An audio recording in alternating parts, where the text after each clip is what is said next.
Hola, buenas tardes alumnos. Hago este video para brevemente, ¿sí?, explicar lo que mandé en la teoría en el último trabajo. Yo lo subí como un trabajo, pero todavía no agregué ninguna actividad. Seguramente entre hoy y mañana las estaré subiendo, ¿sí? Pero me quise adelantar un poquito y subirles esta teoría, así la van leyendo, ¿sí? Y van viendo lo que vimos la clase pasada con la burbuja B, creo que es la burbuja que le tocaba después de las vacaciones, si no mal lo recuerdo. Lo que voy a explicar en este video básicamente es lo que está acá escrito, ¿sí? Pero bueno, capaz que no es lo mismo si lo leen que yo lo vaya explicando a medida que lo van leyendo. Si ya le pegaron una leída y no se entendió algo, bueno, espero que este video termine de despejar esas dudas, ¿sí? ¿Con qué empiezo yo? ¿Con qué empezamos la clase en realidad ese día? Esperen un poquito. Habíamos empezado con el diagrama de Venn, ¿sí? Un diagramita que trabajamos mucho, que ustedes trabajaron mucho y conmigo también a lo largo de estos años y de toda la secundaria. Si ustedes se ponen a recordar y analizar un poco toda su trayectoria escolar, al menos en el ámbito de la matemática, no estoy hablando, recordarán que empezaron primer año, ¿sí?, trabajando con números bastante particulares: suma, resta, multiplicación, división, distintas operaciones elementales, potenciación y radicación de números particulares, ¿no? Que estos son los números naturales. Después estaban los enteros, que trabajaron en segundo año, después los racionales, que trabajan en tercero. Conmigo, lo que me tuvieron a mí en cuarto año, trabajaron los irracionales, ¿sí? Y vamos a repasar un poco estos conjuntos numéricos, ¿sí? A ver, los números naturales, como yo ya les he comentado muchísimas veces, surgieron hace millones y millones de años con el objetivo de poder cuantificar o contabilizar las cosas que nos rodeaban, ¿sí? Por ejemplo, yo veo y cuento una mesa, dos mesas, tres mesas, cuatro mesas, cinco mesas. Puedo contar objetos, o sea, contar los objetos que comúnmente vemos en el día a día, ¿no? Y esto de contar no se limita a uno, 2, 3, 4, 5, 6, no solamente a esos numeritos, sino yendo a números más grandes tal vez, si yo quiero contar viviendas que hay en una provincia. Son millones, ¿no? Pero porque sean un montonazo, millones, no deja de ser un número cuantificado, o sea, un número que uno puede contar, ¿no? Uno, 2, 3, un millón de casas, 1.500.000 casas. Y así nos damos cuenta que los números naturales son esos numeritos redonditos, ¿sí? Mejor dicho, es la parte entera positiva, ¿sí? Los números naturales son esos. Uno, 2, 3, acá vemos los ejemplos, los naturales, ¿no? 1578, puedo poner 3 millones, etcétera, etcétera. Así hasta el más infinito. Pero, vuelvo a repetir, la parte entera positiva, los numeritos redondos, ¿no? Yo le digo redondo a esos que no son con comas, y ustedes me entienden. Bueno, ¿qué pasó? Un día, en realidad después los enteros surgen a través de lo que es el comercio, cuando empezó toda esa onda. Pero lo podemos ver de otra manera. ¿De qué otra manera? Una vez, alguien dice, mira, le pintaba el latino, mira, tengo 3 menos 2, ponele, ¿sí? Y esto me da como resultado un uno. Me da como resultado un número que pertenece al conjunto de los números naturales, que hasta el momento era normal, ¿verdad? Pero uno, ¿qué pasaba si invierte la situación y tengo 2 menos 3? Ustedes ya saben la respuesta. Pero para aquellas personas que solamente creían en este conjunto numérico, en los naturales, no es que solamente creían en ese, sino que era el único que existía, ¿qué sucede? Esto le era imposible. Dice, 2 menos 3, esto no puede ser. Esto no tiene solución. Entonces en esa época decía, no, esto no se puede hacer, esto no tiene solución. Pero ustedes saben que sí tiene, ¿verdad? Entonces se creó un nuevo conjunto numérico que admita este tipo de soluciones, este tipo de resultados. A ese conjunto numérico en particular se lo llamó los enteros, que admite este tipo de resultados. Y esos son los números negativos, ¿verdad? 2 menos 3 ustedes ya sabían de antemano que era menos 1. ¿Sí? Porque bueno, nosotros ya cuando yo digo nosotros somos los profes de matemática, ¿no? Ya le han enseñado este conjunto numérico, ya han trabajado con estos números, ¿sí? Que, es más, uno en primaria, la seño que les dice, no, esto no se puede hacer, chicos, ustedes tienen que hacer siempre el numerito más grande menos el más pequeñito. Si lo haces al revés, no se puede. No existe. Eso nos dice la seño, ¿verdad? Pero después abrimos los ojos en la secundaria y vemos que hay muchos más numeritos, ¿no? Bueno, ¿qué pasó? Acá en los enteros están toda la parte entera ahora negativa, menos uno, menos 2, menos 3, menos 4, hasta el menos un millón, de menos infinito a más infinito, la parte entera negativa, la parte entera positiva y el mismo cero. ¿Sí? ¿Qué pasó? En el diagrama de Venn, ustedes ven que dentro de los enteros que están los naturales. Y no lo hicimos así sin querer o porque pintó. No. Es porque los números naturales son parte del conjunto de los números enteros. ¿Sí? Entonces, si ustedes me dicen el numerito 36, por ejemplo, además de ser natural, también es entero. ¿Sí? Ahora, si ustedes me dicen menos 38, ese número deja de ser natural y es solamente un numerito entero. ¿Qué pasó después? Pasa algo parecido. A ver, uno dice, tengo 8 dividido 4. Yo lo escribo en forma de fracción. Tenés 8 caramelos y lo querés repartir en 4 personas. ¿Sí? En 4 de tus amigos o amigas. ¿Cuántos caramelos va a recibir cada uno? Bueno, cada uno va a recibir 2 caramelos. ¿Verdad? División. Pero ¿qué pasa si esta cuenta se invierte? Como pasó acá. Tenés 4 caramelos y lo querés repartir entre 8 personas. ¿Qué pasa? Si vos querés que todos coman caramelo, lamentablemente no vas a dar un entero a cada uno de tus amigos o amigas porque no te alcanza. Va a haber algunos que se van a quedar sin caramelo. Entonces vos lo que vas a hacer es partirlos a la mitad seguramente, ¿no? Y ahí darle un pedacito a cada uno, ¿sí? Vas a quebrar, ¿no? Vas a quebrar esos caramelos, ese número, ¿sí? Por eso el conjunto nuevo que vamos, el conjunto nuevo, el que ya saben que son los racionales se identifica con la letra Q porque viene de quebrados, ¿sí? Esto da un número con coma que es el 0,5, ¿sí? Esto hasta el momento también era imposible. Uno decía, estaban los naturales, los enteros y teníamos esta cuenta. Me daba un número que no estaba ni en los enteros ni en los naturales. Y uno decía, llegaba hasta acá y decía, pará, esto no existe. Esto no tiene solución. Pero ¿qué sucedió? Al igual que acá, ¿sí? Las personas no se detuvieron y dijeron, bueno, a ver, si antes se creó un nuevo conjunto numérico que admite solución a esta cuenta que hasta el momento no existía, ¿por qué no podemos hacer lo mismo acá? Creemos un conjunto. Entonces se crea un conjunto numérico que admite este tipo de resultados, estos números con coma. Y acá una pausa, un paréntesis bastante grande, en donde empezamos a preguntarnos, entonces cualquier número con coma es racional.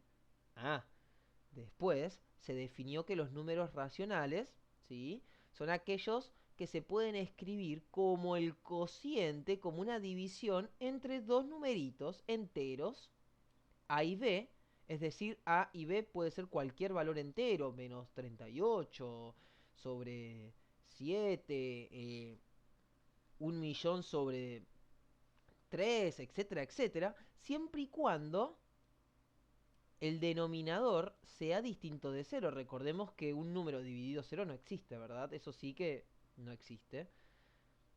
Entonces, ojo, no todo número con coma se puede pasar a fracción. Está el 0,5 que es un decimal exacto. Después, ¿se acuerdan los periódicos?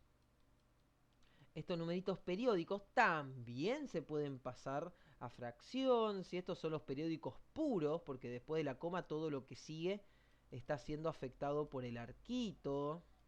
Después estaban los periódicos mixtos, ¿sí? Que son aquellos que después de la coma hay un numerito que no está siendo afectado por el arquito, pero el otro sí. Estos números con coma sí se pueden pasar a fracción. Ya lo han visto, por eso no voy a entrar mucho en detalle de cómo pasarlos. No es lo que me interesa ahora. Pero acá es en donde eh, esto que preguntamos al inicio de todo número con coma se puede pasar a fracción ahora. O sea, todo número con coma corresponde a los racionales. Y acá viene la respuesta. No. Antes de seguir, también veamos cómo está escrito los racionales, ¿no? Por fuera de los enteros, pero los enteros están dentro de los racionales. Entonces, ¿qué pasó? Un número natural es entero y es racional. Un número entero, además de ser entero, es racional. Y un número racional solo es racional, ¿sí? Y también real, eso lo vemos después. Bueno, ¿qué pasó? Lo que sucede después es que un discípulo de Pitágoras, ¿sí? Si no mal lo recuerdo, el- la persona se llamaba Isota, I- Isópato de Metaponto, una cosa así era. Ya no sé si estoy mandando mucho chamullo ya, pero era... Mesaponto era como el apellido, de eso estoy segurísimo. No me acuerdo el nombre. Hipaso de Metaponto, una cosa así.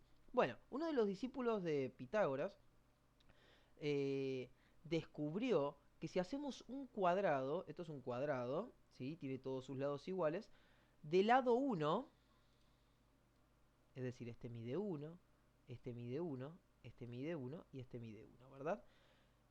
Él se empezó a fijar que un cuadrado de lado uno, si yo trazo su diagonal, ¿sí?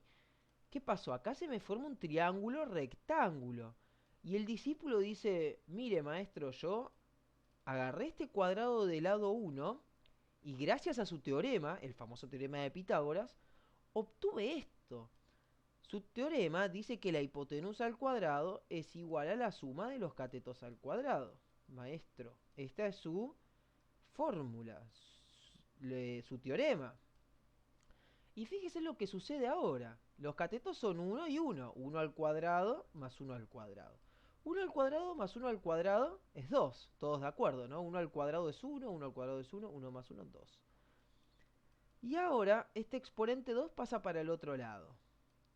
Como estábamos hablando del lado de una figura geométrica, acá no va módulo, ¿eh? Entonces dice, maestro, mire, llegué a esto. Y yo no inventé nada, esta es su fórmula, ¿sí? Su teorema. Llegué a raíz cuadrada de 2. Y la raíz cuadrada de 2 se fijó el discípulo y se dio cuenta que tiene que buscar un número que multiplicado dos veces por sí mismo te dé como resultado 2. Y empezó a notar que el número era algo parecido a esto, 41, 42, 3, y seguían, y seguían, y seguían los números, y seguían, y no se detenían. Entonces empezó a observar y decir, pero este número no se puede pasar a fracción, ¿sí? Porque ¿cuál es la diferencia entre este número y los demás? Porque, a ver, entre un número periódico, como puede ser 2,3, 3, 3, 3, la diferencia es que el número que se repite es el mismo. Acá no se repite ninguno, acá es 41, 42, 3, 5, 8, siguen los números, pero no se repiten, ¿sí? Y este tipo de números no se pueden escribir como fracción. Como puede ser la raíz cuadrada de 2, la raíz cuadrada de 3, la raíz cúbica de 5, etcétera, etcétera. ¿Sí?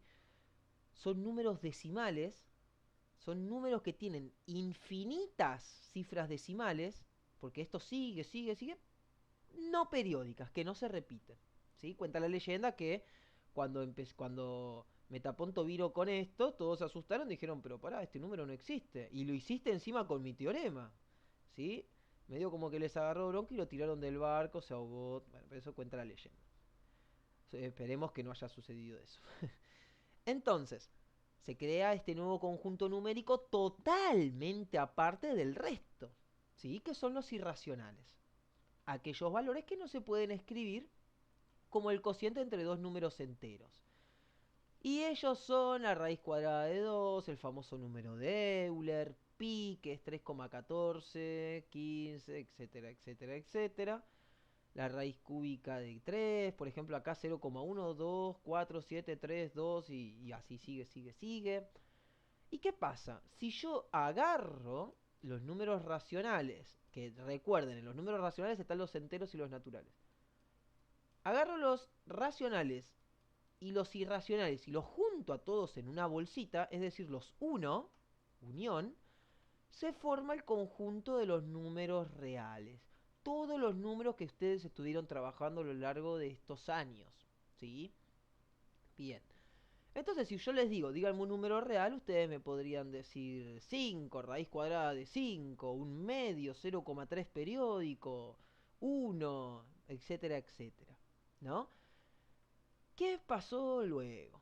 A ver, ustedes llegaron hasta acá.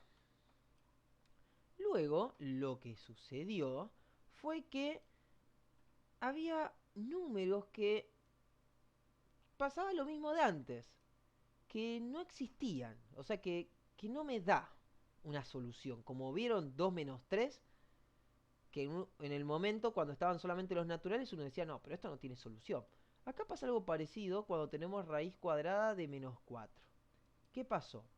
Acá uno dice, pará, no hay ningún número que multiplicado 2 veces por sí mismo me dé como resultado un número negativo. Entonces, ¿qué hacemos? Listo, esto no existe. Ustedes escribían esto, ¿verdad? Como la seño en primaria decía, no, pará, no se puede hacer 500 menos 750, es imposible. No ponía este signo, obviamente, no los atormentaba a los chicos, pero eh, esa es la idea.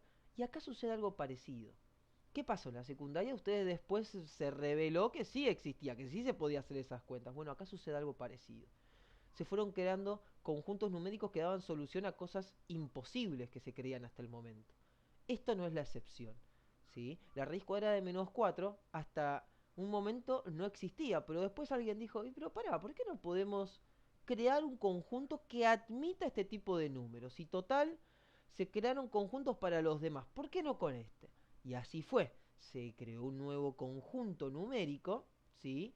En donde admite este tipo de resultados de números, como la raíz cuadrada de menos 1, ¿sí?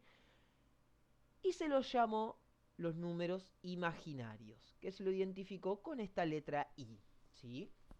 A la unidad imaginaria, en realidad, y acá vamos un poquito al Word, que yo lo explico, se define, ¿sí?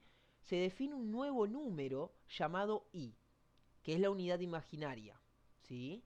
Y se define de la siguiente manera, como lo ven acá. El cuadrado, ¿sí?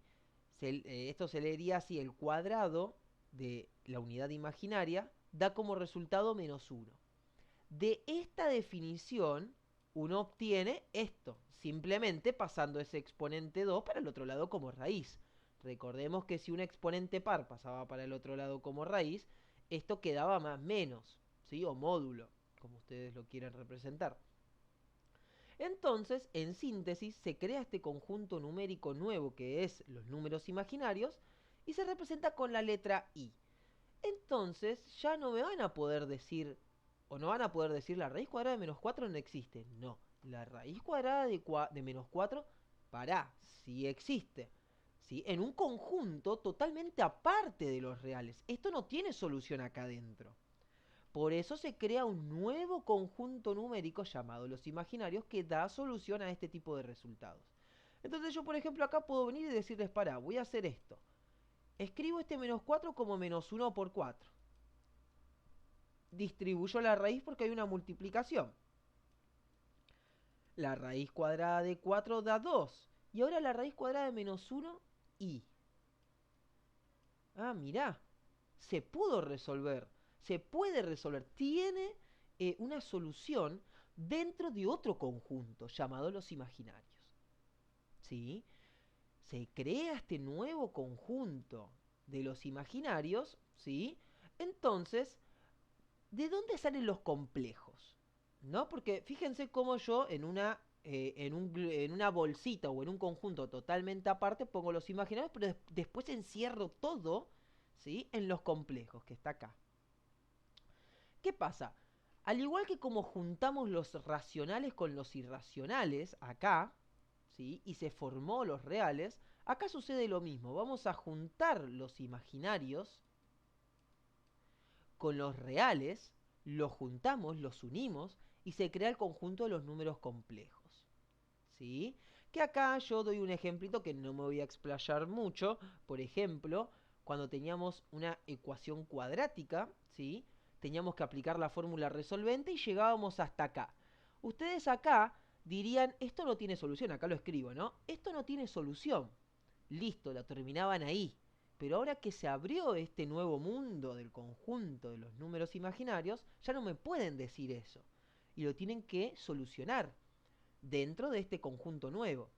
Entonces, fíjense, bueno, yo acá escribo 2 más raíz cuadrada de menos 36, 2 menos raíz cuadrada de menos 36.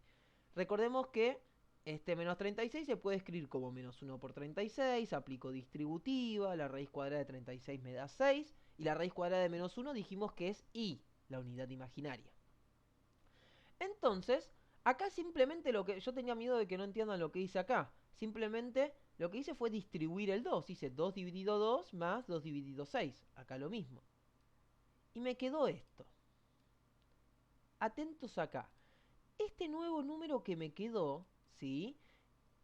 Tiene una parte imaginaria, que es el 3i, y otra parte real, que es este 1. ¿Sí? Justamente esto, que está acá, no sé por qué estoy subiendo, esto es el conjunto de los números complejos. Este corresponde a un número complejo. ¿Sí? Que después acá está todo escrito, ¿sí? Explicado. Esto corresponde a un número complejo. ¿Sí? Que se lo identifica los números complejos con esta z.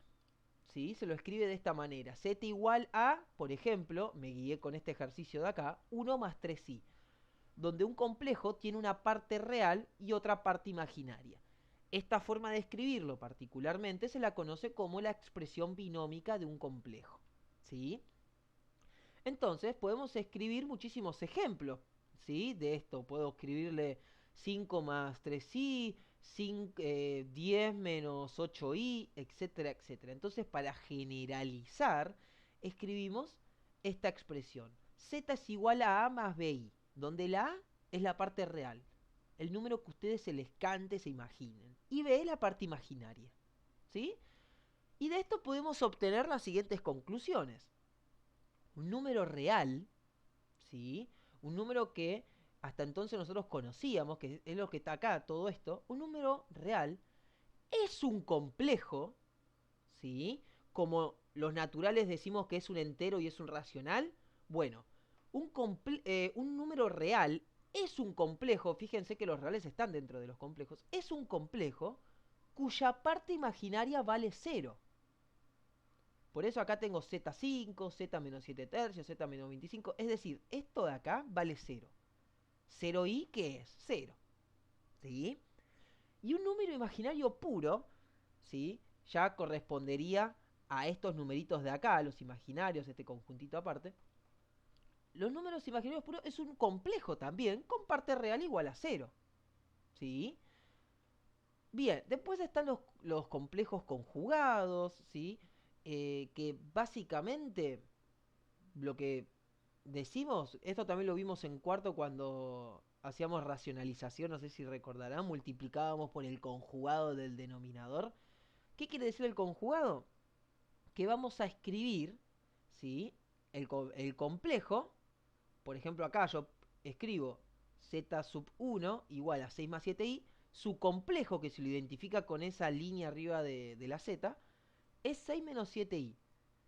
Es decir, la parte real queda igual, ¿sí? Y escribimos después el opuesto de la parte imaginaria. El opuesto de 7i es menos 7i. Acá, por ejemplo, tengo menos 3 más 2i. La parte real queda igual. La parte imaginaria le escribimos el opuesto. Eso es el conjugado de un complejo. ¿Sí? Acá escribimos, para generalizar, mira, vos tenés que z es a más b por I. Bueno, su conjugado va a ser A menos BI, el opuesto. ¿Sí? Y bueno, acá... Oh, no le puse el colorcito. Bueno, yo por lo general siempre pongo los subtítulos, pongo color verde y eso. Y acá lo que estoy diciendo es que se puede representar gráficamente, ¿sí? Y también se lo puede escribir en forma cartesiana. ¿Qué quiere decir esto? En forma de puntito, ¿sí?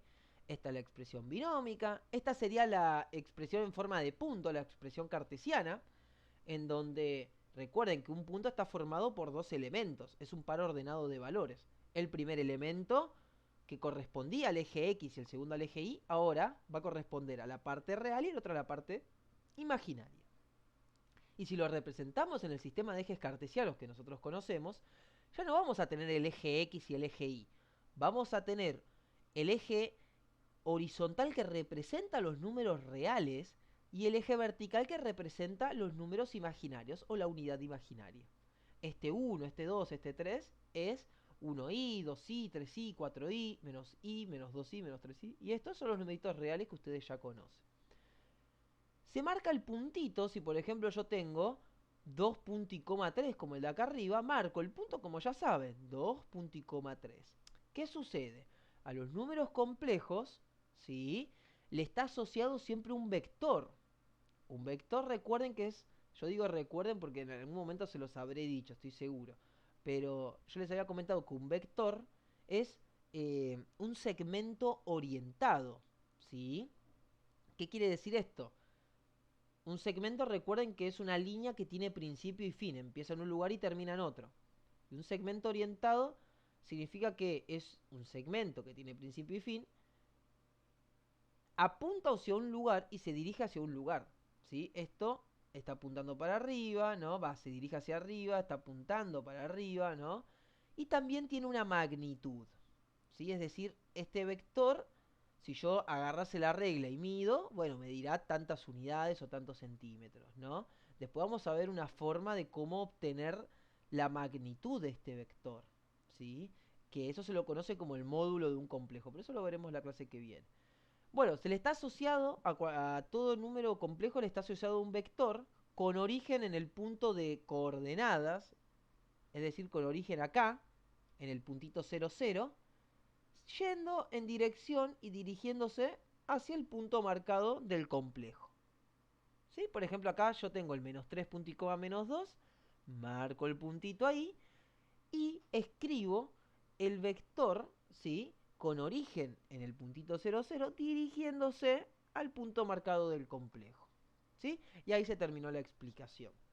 Discúlpenme si me sobreextendí un poco, pero bueno, esto es lo que se charló en clases y bueno, por eso duró un buen rato. Obviamente estuvimos más tiempo charlándolo, ¿no? Explicando, copiando, perdemos más tiempo. Acá me pasé media hora seguida hablando, pero bueno, sabemos que en clase no es así. Soy de hablar mucho, pero no tan seguido. Así que bueno, espero que lean la teoría, espero que con este video se entienda y cualquier duda que tengan me mandan un mensaje. Nos estamos viendo.